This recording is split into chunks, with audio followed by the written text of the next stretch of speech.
Phone येत होते, तुम्ही येता काय? म्हणलं बा एक दिवस अगोदरच येतो, नियोजन करायला आपल्यासारखं माणसं लागतील पुढे येऊन. तर मग जेवण झालं नव्हतं, एक व्हेज हॉटेल बघून थांबलो. भाऊ त्या हॉटेलमध्ये थांबल्यावर 5 मिनिटात त्या विजय सिंग पंडितचा मी फोटो पाहिला आणि लगेच तिथून मी बाहेर निघालो तर अख्खा हॉटेल मला धरायला आलं, कुठे झालेत. आणि लगेच मी जाऊ लागलो की बाहेरून 10-15 अक्षरशः शॉकअपचे रॉड असतात का, ते रॉड घेऊन आले आणि माझ्या डोक्यात, माझ्या पायावर, माझ्या छातीवर.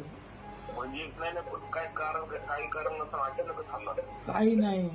तू त्या हाकेसोबत राहतो ना, ती गाण भरली का, तू मराठाच्या समाजाविरोधात जातो, तू पाटलाच्या त्यांचं म्हणणं आमच्या पाटलाच्या विरोधात जातो तू काय.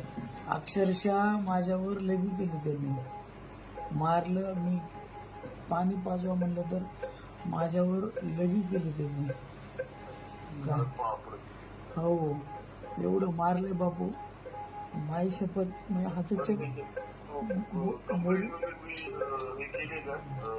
केली माझ्या हात पायाच्या मोडून टाकले.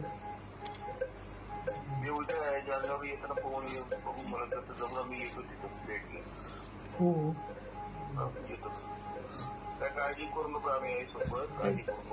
काळजी नाही हो. काळजी एकच आहे की आपल्या काम करणाऱ्या माणसाला एवढा त्रास मायगारी करायला काय आपण कधीच याला त्रास केला नाही.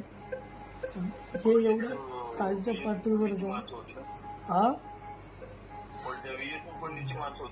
हा पंडितची माणसं होती, सगळी नाव घेऊ मारू लागली त्याच काय. आणि त्यांचं एकच शब्द होतं, मराठ्याच्या विरोधात बोलशील का तू. म्हणजे बोलायचं सुद्धा नाही. अक्षरशः मी त्याला म्हणलं मला जिवंत ठेवू नका, मला मारून टाका म्हणलं, एवढा त्रास होत होता मला काय. आणि भया मी सोडणार नाही त्याला, मी जसं रोडवर येईल तसं माई शपथ.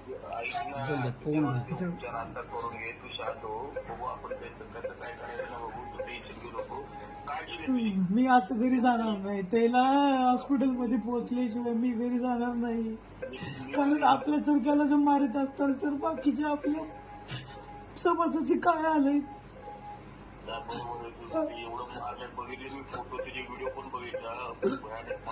मला मारतानाचे व्हिडिओ काढले त्यांनी, त्यांच्या पाहिलं त्याच्या.